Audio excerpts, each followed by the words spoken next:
Silver Blaze.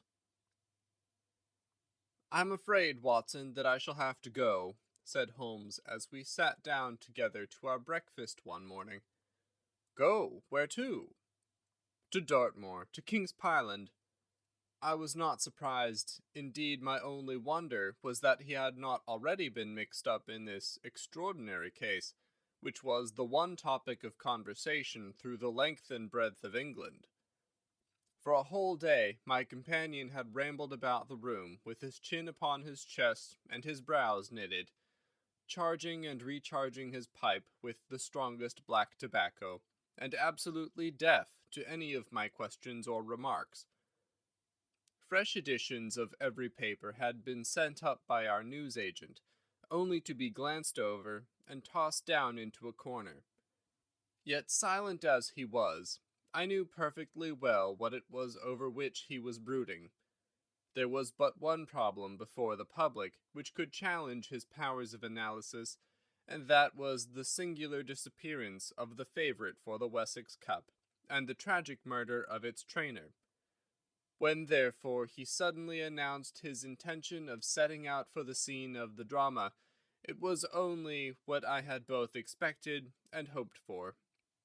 "I should be most happy to go down with you if I should not be in the way," said I. "My dear Watson, you would confer a great favour upon me by coming, and I think that your time will not be misspent, for there are points about this case which promise to make it an absolutely unique one. We have, I think, just time to catch our train at Paddington, and I will go further into the matter upon our journey. You would oblige me by bringing with you your very excellent field glass."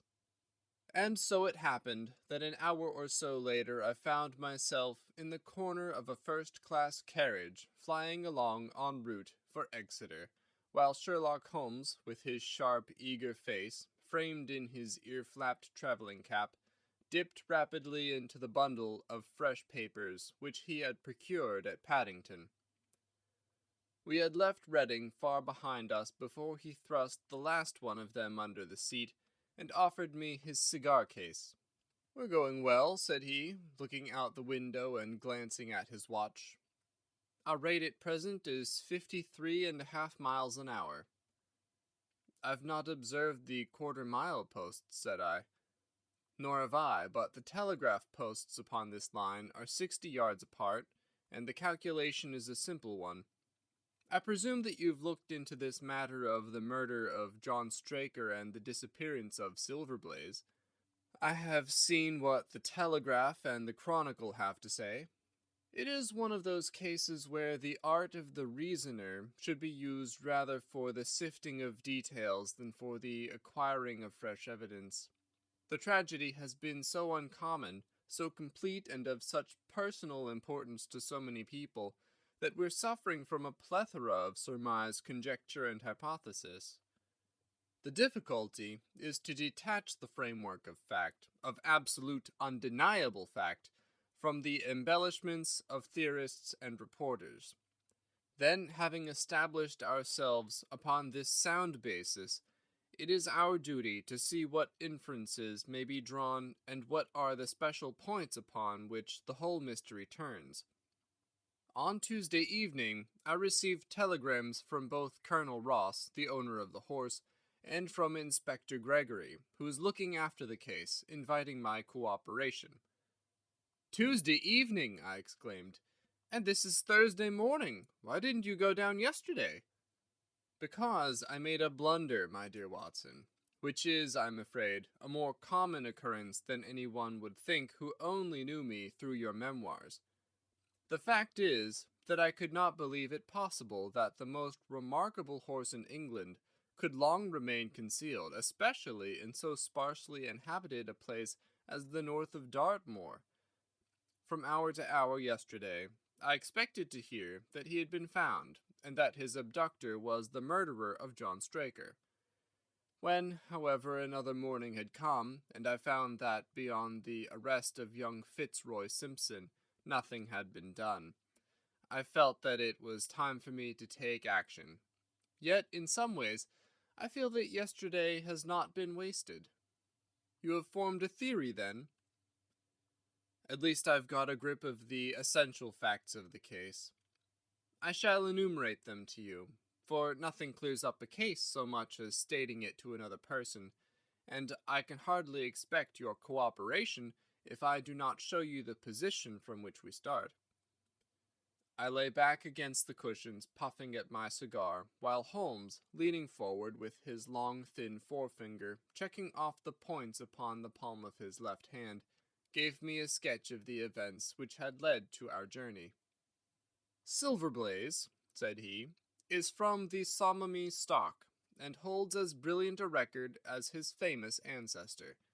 He is now in his 5th year, and has brought in turn each of the prizes of the turf to Colonel Ross, his fortunate owner.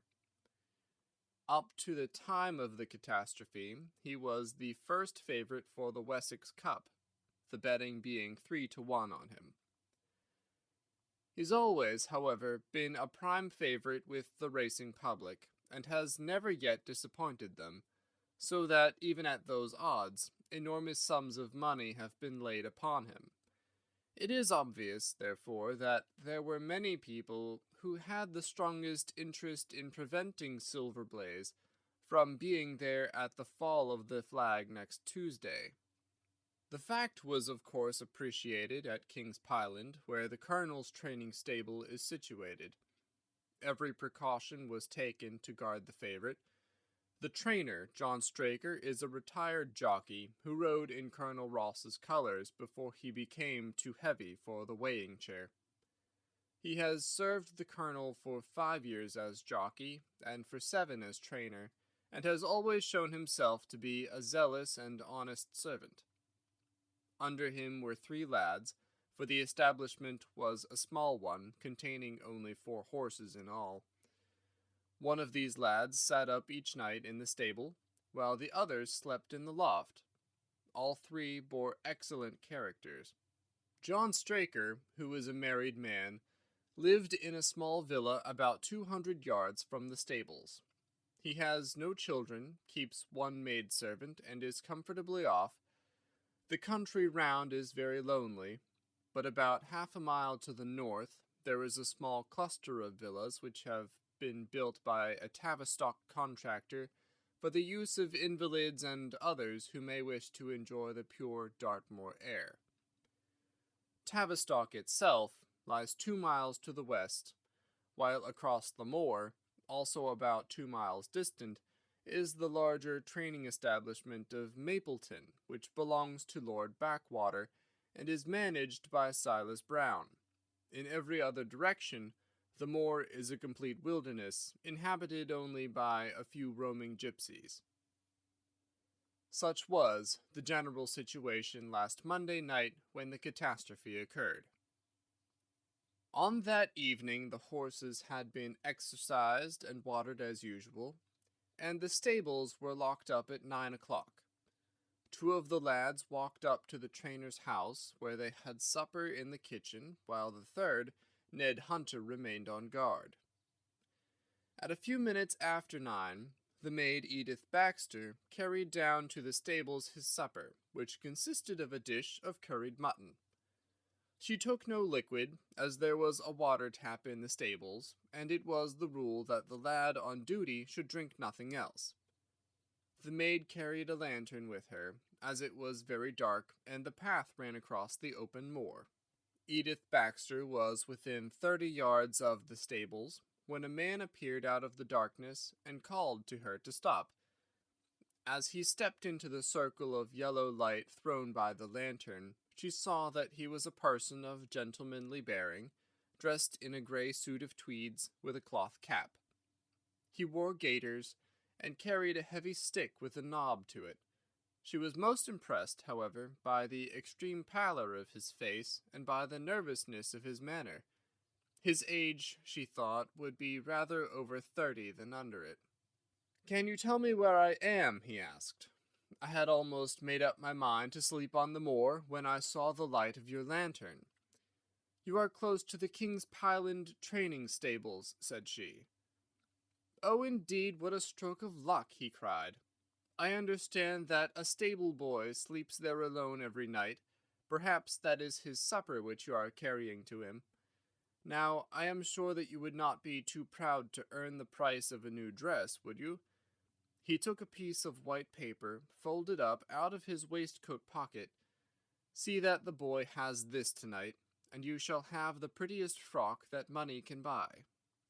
She was frightened by the earnestness of his manner, and ran past him to the window through which she was accustomed to hand the meals. It was already opened, and Hunter was seated at the small table inside.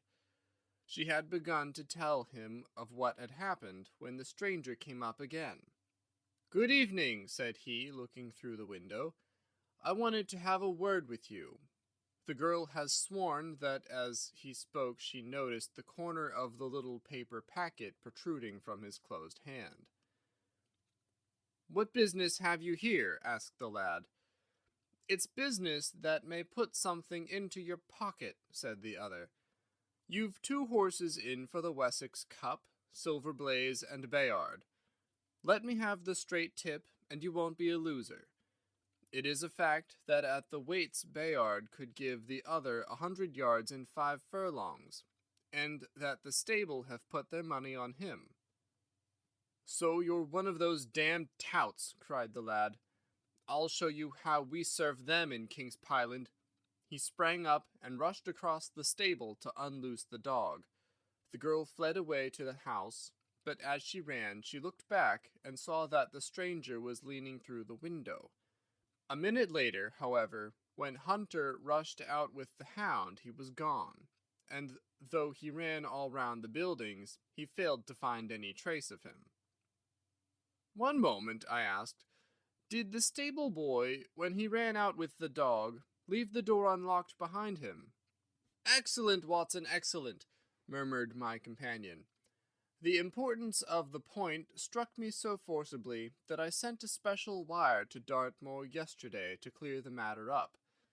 The boy locked the door before he left it. The window, I may add, was not large enough for a man to get through." Hunter waited until his fellow grooms had returned, when he sent a message to the trainer and told him what had occurred. Straker was excited at hearing the account, although he does not seem to have quite realized its true significance. It left him, however, vaguely uneasy, and Mrs. Straker, waking at 1 in the morning, found that he was dressing. In reply to her inquiries, he said that he could not sleep on account of his anxiety about the horses, and that he intended to walk down to the stables to see that all was well. She begged him to remain at home, as she could hear the rain pattering against the window, but in spite of her entreaties, he pulled on his large mackintosh and left the house. Mrs. Straker awoke at 7 in the morning to find that her husband had not yet returned. She dressed herself hastily and called the maid and set off for the stables. The door was open. Inside, huddled together upon a chair, Hunter was sunk in a state of absolute stupor. The favorite stall was empty, and there were no signs of his trainer. The 2 lads who slept in the chaff-cutting loft above the harness room were quickly aroused. They had heard nothing during the night, for they are both sound sleepers. Hunter was obviously under the influence of some powerful drug, and as no sense could be got out of him, he was left to sleep it off while the 2 lads and the 2 women ran out in search of the absentees. They still had hopes that the trainer had for some reason taken out the horse for early exercise, but on ascending the knoll near the house, from which all the neighboring moors were visible, they could not only see no signs of the missing favorite, but they perceived something which warned them that they were in the presence of a tragedy.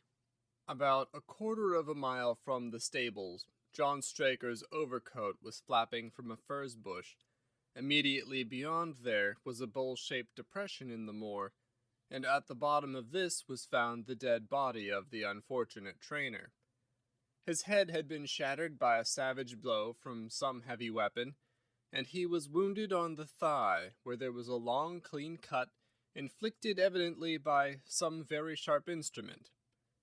It was clear, however, that Straker had defended himself vigorously against his assailants, for in his right hand he held a small knife, which was clotted with blood up to the handle, while in his left he clasped a red and black silk cravat, which was recognized by the maid as having been worn on the preceding evening by the stranger who had visited the stables. Hunter, on recovering from his stupor, was also quite positive as to the ownership of the cravat. He was equally certain that the same stranger had, while standing at the window, drugged his curried mutton, and so deprived the stables of their watchman.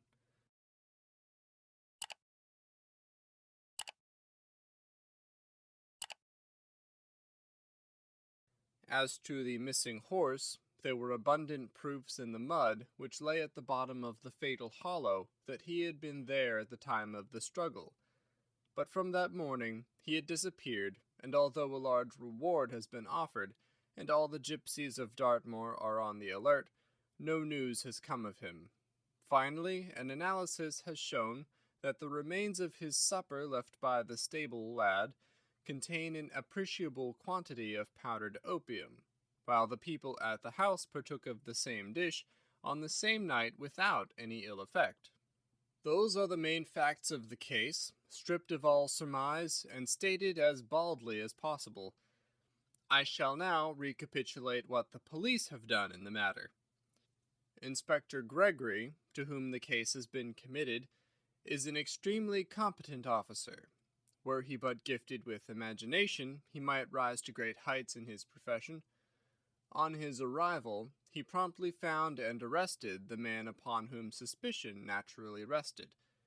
There was little difficulty in finding him, for he inhabited one of those villas which I have mentioned. His name, it appears, was Fitzroy Simpson. He was a man of excellent birth and education, who had squandered a fortune upon the turf, and who lived now by doing a little quiet and genteel bookmaking in the sporting clubs of London. An examination of his betting book shows that bets to the amount of £5,000 had been registered by him against the favourite.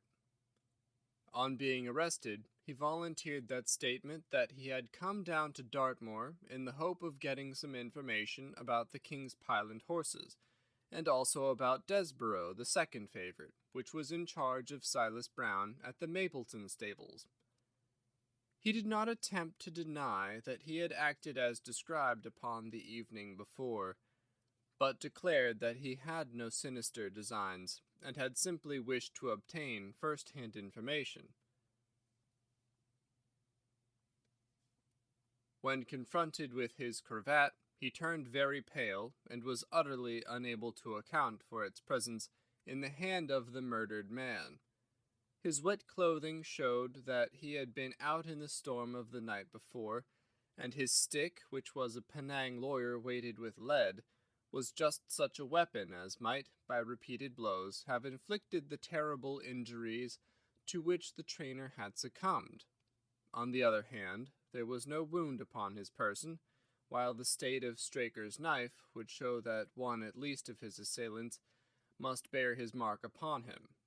There you have it all in a nutshell, Watson, and if you can give me any light, I shall be infinitely obliged to you. I had listened with the greatest interest to the statement which Holmes, with characteristic clearness, had laid before me. Though most of the facts were familiar to me, I had not sufficiently appreciated their relative importance, nor their connection to each other. Is it not possible, I suggested, that the incised wound upon Straker may have been caused by his own knife in the convulsive struggles which follow any brain injury? It is more than possible, it is probable, said Holmes. In that case, one of the main points in favor of the accused disappears. And yet, said I, even now I fail to understand what the theory of the police can be. I'm afraid that whatever theory we state has very grave objections to it, returned my companion. The police imagine, I take it, that this Fitzroy Simpson, having drugged the lad, and having in some way obtained a duplicate key, opened the stable door and took out the horse, with the intention, apparently, of kidnapping him altogether. His bridle is missing, so that Simpson must have put this on. Then, having left the door open behind him, he was leading the horse away over the moor, when he was either met or overtaken by the trainer. A row naturally ensued. Simpson beat out the trainer's brains with his heavy stick without receiving any injury from the small knife, which Straker used in self-defense, and then the thief either led the horse onto some secret hiding place, or else it may have bolted during the struggle, and be now wandering out on the moors. That is the case as it appears to the police, and improbable as it is, all other explanations are more improbable still.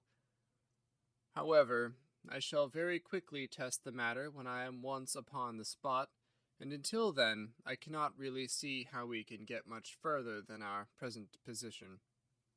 It was evening before we reached the little town of Tavistock, which lies like the boss of a shield, in the middle of a huge circle of Dartmoor. Two gentlemen were awaiting us in the station, the one a tall, fair man with lion-like hair and beard and curiously penetrating light blue eyes. The other a small, alert person, very neat and dapper, in a frock coat and gaiters, with trim little side whiskers and an eyeglass. The latter was Colonel Ross, the well-known sportsman. The other, Inspector Gregory, a man who was rapidly making his name in the English detective service. "I'm delighted that you have come down, Mr. Holmes," said the colonel. "The inspector here has done all that could possibly be suggested, but I wish to leave no stone unturned in trying to avenge poor Straker and in recovering my horse." "Have there been any fresh developments?" asked Holmes. "I'm sorry to say that we have made very little progress," said the inspector. "We have an open carriage outside, and as you would no doubt like to see the place before the light fails, we might talk it over as we drive." A minute later, we were all seated in a comfortable landau, and were rattling through the quaint old Devonshire city. Inspector Gregory was full of his case, and poured out a stream of remarks, while Holmes threw in an occasional question or interjection. Colonel Ross leaned back with his arms folded and his hat tilted over his eyes, while I listened with interest to the dialogue of the two detectives. Gregory was formulating his theory, which was almost exactly what Holmes had foretold in the train. "The net is drawn pretty close round Fitzroy Simpson," he remarked, "and I believe myself that he is our man. At the same time I recognize that the evidence is purely circumstantial, and that some new development may upset it." "How about Straker's knife?" "We have quite come to the conclusion that he wounded himself in his fall. My friend Dr. Watson made that suggestion to me as we came down. If so, it would tell against this man Simpson." "Undoubtedly. He has neither a knife nor any sign of a wound. The evidence against him is certainly very strong. He had a great interest in the disappearance of the favorite. He lies under suspicion of having poisoned the stable boy. He was undoubtedly out in the storm. He was armed with a heavy stick, and his cravat was found in the dead man's hand. I really think we have enough to go before a jury." Holmes shook his head. "A clever counsel would tear it all to rags," said he. "Why should he take the horse out of the stable? If he wished to injure it, why could he not do it there? Has a duplicate key been found in his possession? What chemist sold him the powdered opium? Above all, where could he, a stranger to the district, hide a horse, and such a horse as this? What is his own explanation as to the paper which he wished the maid to give to the stable boy?" "He says that it was a 10-pound note. One was found in his purse. But your other difficulties are not so formidable as they seem. He is not a stranger to the district. He is twice lodged at Tavistock in the summer. The opium was probably brought from London. The key, having served its purpose, would be hurled away. The horse may be at the bottom of one of the pits or old mines upon the moor." What does he say about the cravat? He acknowledges that it is his, and declares that he had lost it, but a new element has been introduced into the case, which may account for his leading the horse from the stable. Holmes pricked up his ears. We have found traces which show that a party of gypsies encamped on Monday night within a mile of the spot where the murder took place. On Tuesday they were gone. Now, presuming that there was some understanding between Simpson and the gypsies, might he not have been leading the horse to them when he was overtaken, and may they not have him now? It is certainly possible. The moor is being scoured for these gypsies. I've also examined every stable and outhouse in Tavistock, and for a radius of 10 miles. There is another training stable quite close, I understand. Yes, and that is a factor which we must certainly not neglect. As Desborough, their horse, was second in the betting, they had an interest in the disappearance of the favourite. Silas Brown, the trainer, is known to have had large bets upon the event, and he was no friend to poor Straker. We have, however, examined the stables, and there is nothing to connect him with the affair. And nothing to connect this man Simpson with the interests of the Mapleton stables? Nothing at all. Holmes leaned back in the carriage, and the conversation ceased. A few minutes later our driver pulled up at a neat little red brick villa with overhanging eaves, which stood by the road.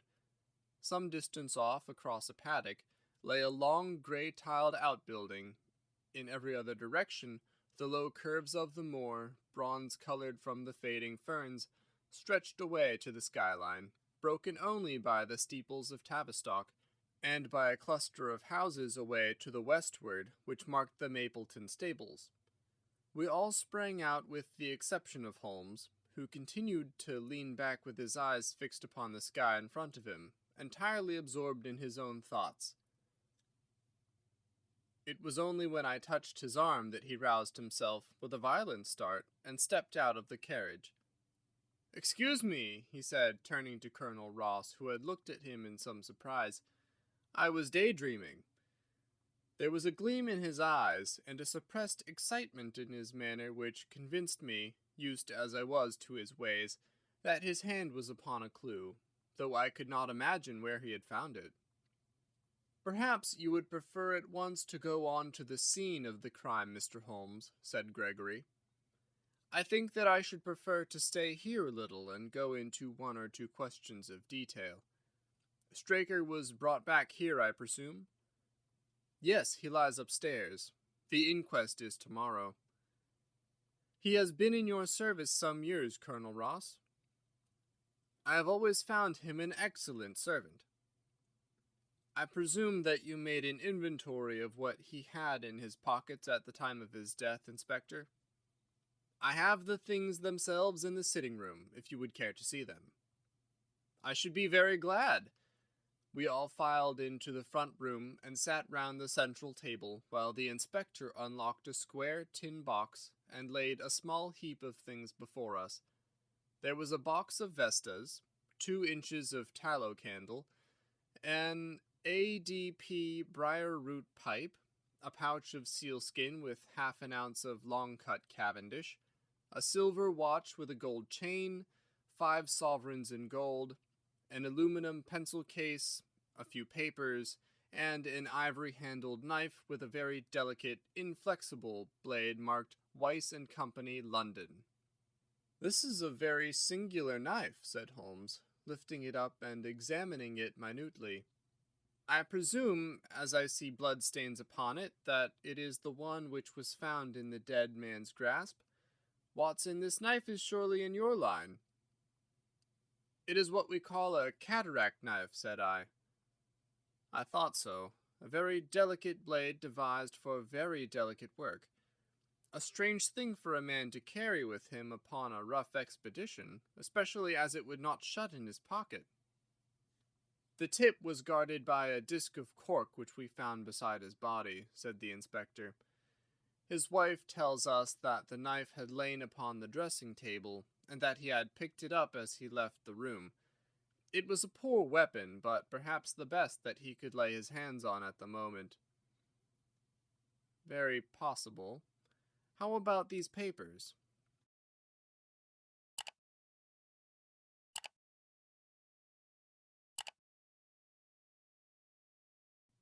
Three of them are receipted hay dealers' accounts. One of them is a letter of instructions from Colonel Ross. This other is a milliner's account for £37.15 made out by Madame Le Churier of Bond Street to William Derbyshire. Mrs. Straker tells us that Derbyshire was a friend of her husband's, and that occasionally his letters were addressed here. Madame Derbyshire had somewhat expensive tastes, remarked Holmes, glancing down the account. 22 guineas is rather heavy for a single costume. However, there appears to be nothing more to learn, and we may now go down to the scene of the crime. As we emerged from the sitting room, a woman who had been waiting in the passage took a step forward and laid her hand upon the inspector's sleeve. Her face was haggard and thin and eager, stamped with the print of a recent horror. "Have you got them? Have you found them?" she panted. "No, Mrs. Straker, but Mr. Holmes here has come from London to help us, and we shall do all that is possible." "Surely I met you in Plymouth at a garden party some little time ago, Mrs. Straker," said Holmes. "No, sir, you're mistaken." "Dear me, why, I could have sworn to it. You wore a costume of dove-colored silk with ostrich feather trimming." "I never had such a dress, sir," answered the lady. "Ah, that quite settles it," said Holmes, and with an apology he followed the inspector outside. A short walk across the moor took us to the hollow in which the body had been found. At the brink of it was the furze bush upon which the coat had been hung. "There was no wind that night, I understand," said Holmes. "None, but very heavy rain." "In that case, the overcoat was not blown against the furze bush, but placed there." "Yes, it was laid across the bush." "You fill me with interest. I perceive that the ground has been trampled up a good deal. No doubt many feet have been here since Monday night.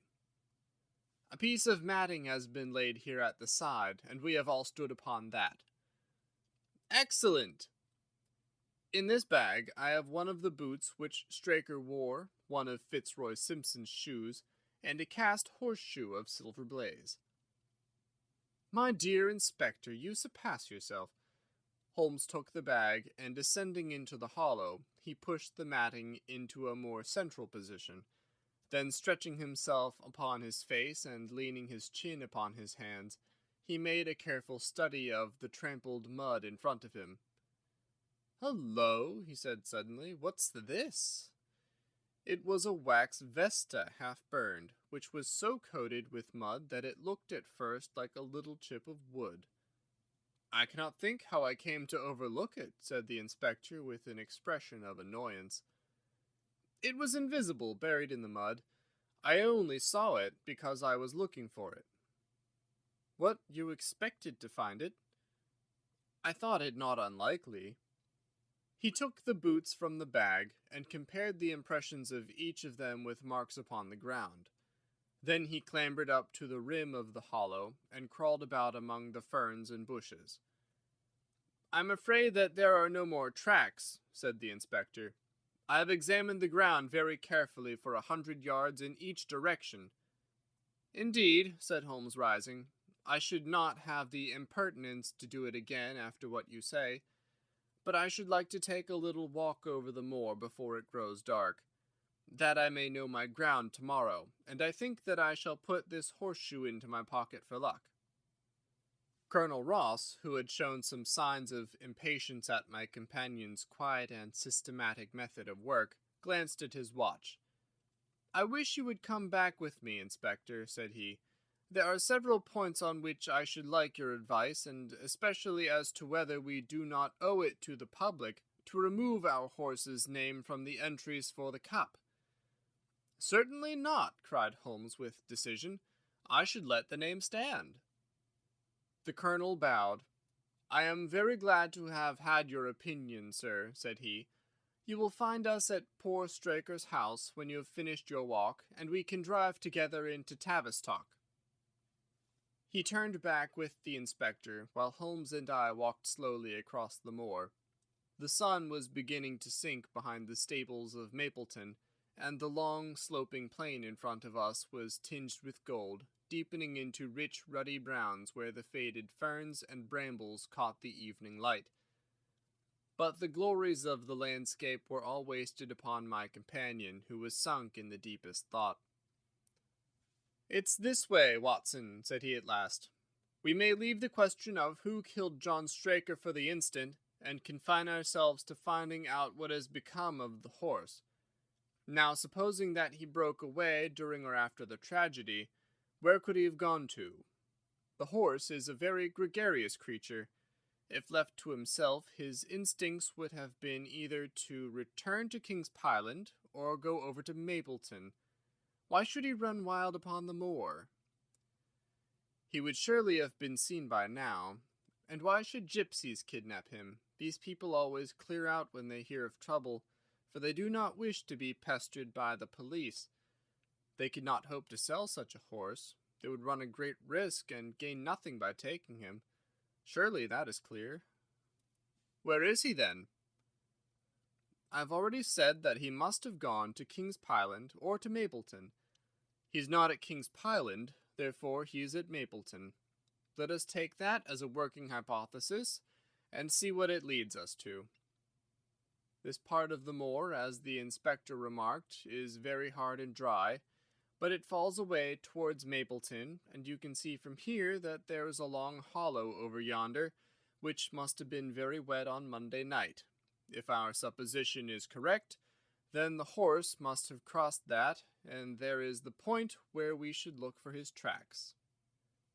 We had been walking briskly during this conversation, and a few more minutes brought us to the hollow in question.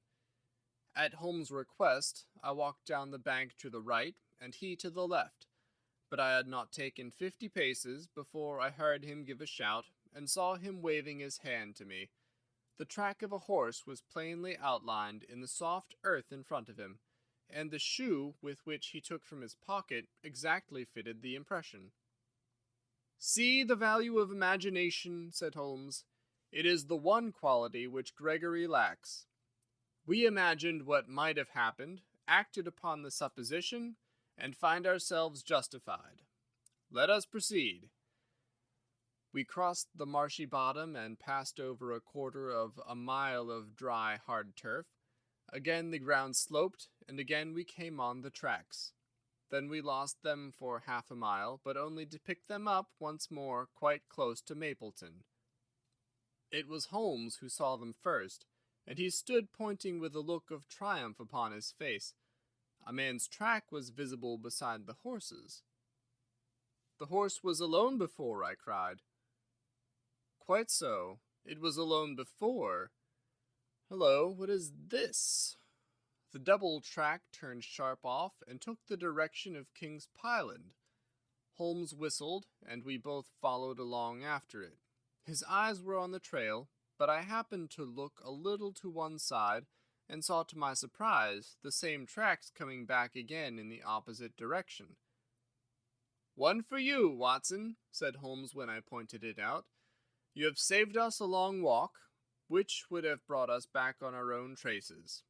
Let us follow the return track." We had not to go far.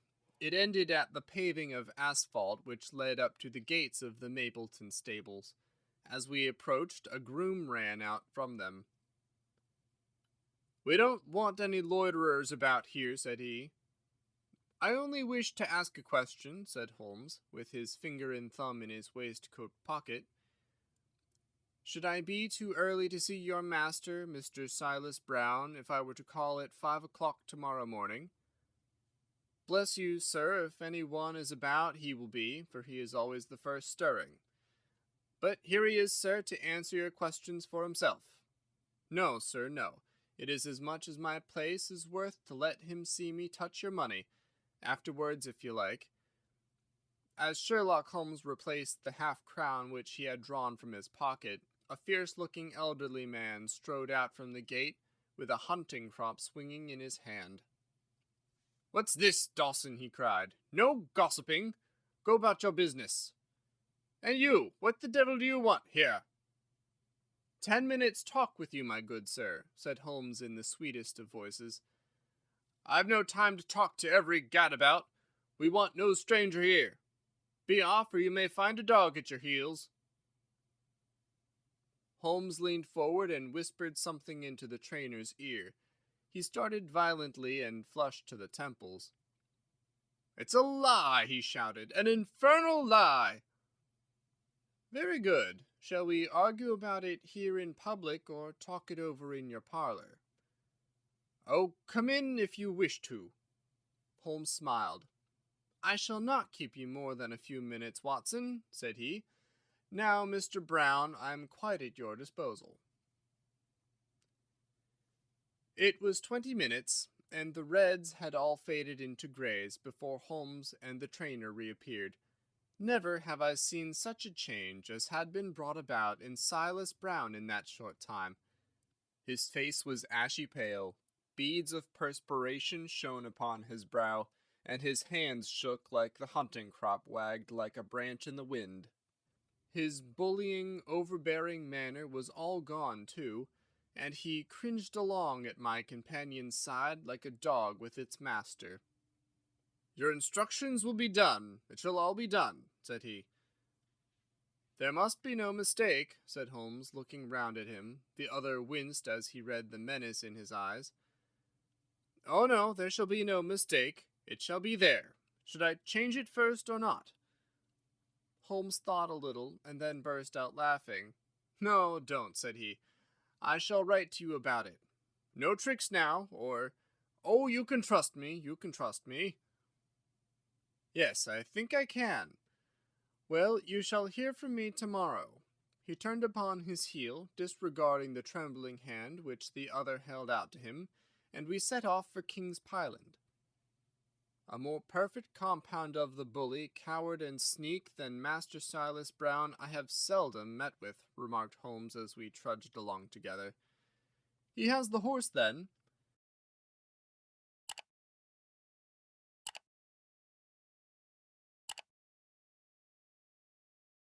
He tried to bluster out of it, but I described to him so exactly what his actions had been upon that morning that he's convinced that I was watching him. Of course you observed the peculiarly square toes in the impressions, and that his own boots exactly corresponded to them. Again, of course, no subordinate would have dared to do such a thing. I described to him how, when according to his custom he was the first down, he perceived a strange horse wandering over the moor. How he went out to it, and his astonishment at recognizing from the white forehead which has given the favourite its name, that chance had put in his power the only horse which could beat the one upon which he had put his money. Then I described how his first impulse had been to lead him back to King's Pyland, and how the devil had shown him how he could hide the horse until the race was over, and how he had led it back and concealed it at Mapleton. When I told him every detail, he gave it up and thought only of saving his own skin. But his stables had been searched. Oh, an old horse-faker like him has many a dodge. But are you not afraid to leave the horse in his power now, since he has every interest in injuring it? My dear fellow, he will guard it as the apple of his eye. He knows that his only hope of mercy is to produce it safe. Colonel Ross did not impress me as a man who would be likely to show much mercy in any case.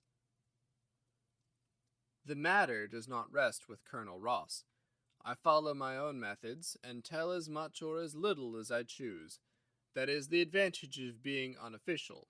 I don't know whether you observed it, Watson, but the Colonel's manner has been just a trifle cavalier to me. I am inclined now to have a little amusement at his expense. Say nothing to him about the horse."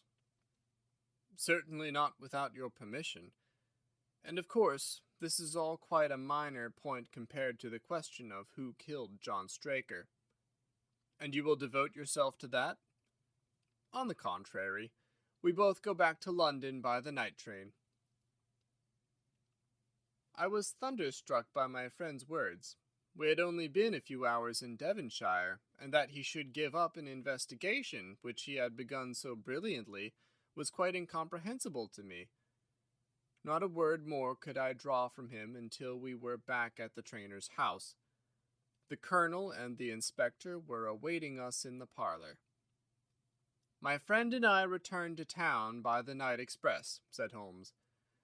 "We have had a charming little breath of your beautiful Dartmoor air." The inspector opened his eyes, and the colonel's lip curled in a sneer. "So you despair of arresting the murderer of poor Straker?" said he. Holmes shrugged his shoulders. "There are certainly grave difficulties in the way," said he.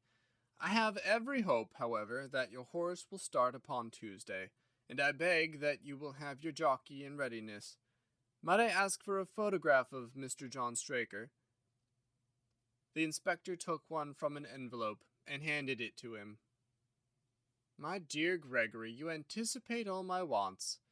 If I might ask you to wait here for an instant, I have a question which I should like to put to the maid." "I must say that I am rather disappointed in our London consultant," said Colonel Ross, bluntly, as my friend left the room. "I do not see that we are any further than when he came." "At least you have his assurance that your horse will run," said I. "Yes, I have his assurance," said the colonel, with a shrug of his shoulders. "I should prefer to have the horse." I was about to make some reply in defense of my friend when he entered the room again. "Now, gentlemen," said he, "I am quite ready for Tavistock." As we stepped into the carriage, one of the stable lads held the door open for us. A sudden idea seemed to occur to Holmes, for he leaned forward and touched the lad upon the sleeve. "You have a few sheep in the paddock," he said. "Who attends to them?" "I do, sir." "Have you noticed anything amiss with them of late?" "Well, sir, not of much account, but 3 of them have gone lame, sir." I could see that Holmes was extremely pleased, for he chuckled and rubbed his hands together. "A long shot, Watson, a very long shot," said he, pinching my arm. "Gregory, let me recommend to your attention this singular epidemic among the sheep. Drive on, coachman." Colonel Ross still wore an expression which showed the poor opinion which he had formed of my companion's ability, but I saw by the inspector's face that his attention had been keenly aroused. "You consider that to be important?" he asked. "Exceedingly so. Is there any point to which you would wish to draw my attention?" "To the curious incident of the dog in the night time." "The dog did nothing in the night time." "That was the curious incident," remarked Sherlock Holmes. 4 days later, Holmes and I were again in the train, bound for Winchester to see the race for the Wessex Cup. Colonel Ross met us by appointment outside the station, and we drove in his drag to the course beyond the town. His face was grave, and his manner was cold in the extreme. "I've seen nothing of my horse," said he. "I suppose that you would know him when you saw him?" asked Holmes. The colonel was very angry. "I have been on the turf for 20 years, and never was asked such a question as that before," said he.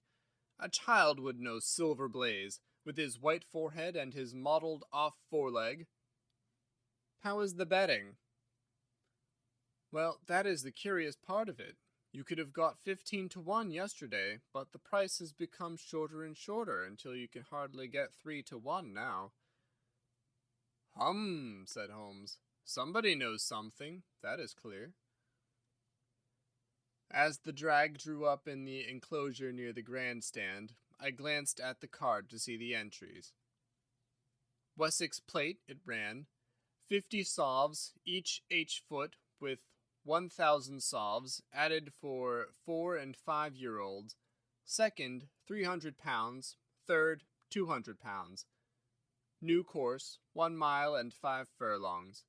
Mr. Heath Newton's the Negro, red cap cinnamon jacket, Colonel Wardlaw's pugilist, pink cap blue and black jacket, Lord Backwater's Desborough, yellow cap and sleeves, Colonel Ross's silver blaze, black cap red jacket, Duke of Balmoral's iris, yellow and black stripes, Lord Singleford's rasper, purple cap, black sleeves. We scratched our other one, and put all hopes on your word, said the Colonel. Why, what is that, Silver Blaze favorite? 5-4 against Silver Blaze, roared the ring. 5-4 against Silver Blaze. 5-15 against Desborough. 5-4 on the field. There are the numbers up, I cried. There are all 6 there. All 6 there? Then my horse is running, cried the Colonel in great agitation. But I don't see him. My colors have not passed. Only 5 have passed. This must be he. As I spoke, a powerful bay horse swept out from the weighing enclosure and cantered past us, bearing on its back the well-known black and red of the Colonel. That's not my horse, cried the owner. That beast has not a white hair upon its body. What is this that you have done, Mr. Holmes? Well, let us see how he gets on, said my friend, imperturbably. For a few minutes he gazed through my field glass. Capital, an excellent start, he cried suddenly. There they are coming round the curve. From our drag we had a superb view as they came up the straight. The 6 horses were so close together that a carpet would have covered them, but halfway up the yellow of the Mapleton stable showed to the front. Before they reached us, however, Desborough's bolt was shot, and the Colonel's horse, coming away with a rush, passed the post a good 6 lengths before its rival, the Duke of Balmoral's iris making a bad third. It's my race anyhow, gasped the Colonel, passing his hand over his eyes. I confess that I can make neither head nor tail of it. Don't you think that you have kept up your mystery long enough, Mr. Holmes? Certainly, Colonel, you shall know everything. Let us all go round and have a look at the horse together. Here he is, he continued as we made our way into the weighing enclosure, where only owners and their friends find admittance. You have only to wash his face and his leg in spirits of wine, and you will find that he is the same old Silver Blaze as ever. You take my breath away. I found him in the hands of a faker, and took the liberty of running him just as he was sent over. My dear sir, you have done wonders. The horse looks very fit and well. It never went better in its life. I owe you 1,000 apologies for having doubted your ability. You've done me a great service by recovering my horse. You would do me a greater skill if you could lay your hands on the murderer of John Straker. I have done so, said Holmes quietly. The Colonel and I stared at him in amazement. You have got him? Where is he then? He's here. Here? Where? In my company at the present moment. The Colonel flushed angrily. I quite recognize that I am under obligations to you, Mr. Holmes, said he, but I must regard what you have just said as either a very bad joke or an insult. Sherlock Holmes laughed. I assure you that I have not associated you with the crime, Colonel, said he. The real murderer is standing immediately behind you. He stepped past and laid his hand upon the glossy neck of the thoroughbred. The horse? Cried both the Colonel and myself. Yes, the horse, and it may lessen his guilt if I say that it was done in self-defense, and that John Straker was a man who was entirely unworthy of your confidence. But there goes the bell, and as I stand to win a little on this next race, I shall defer a lengthy explanation until a more fitting time.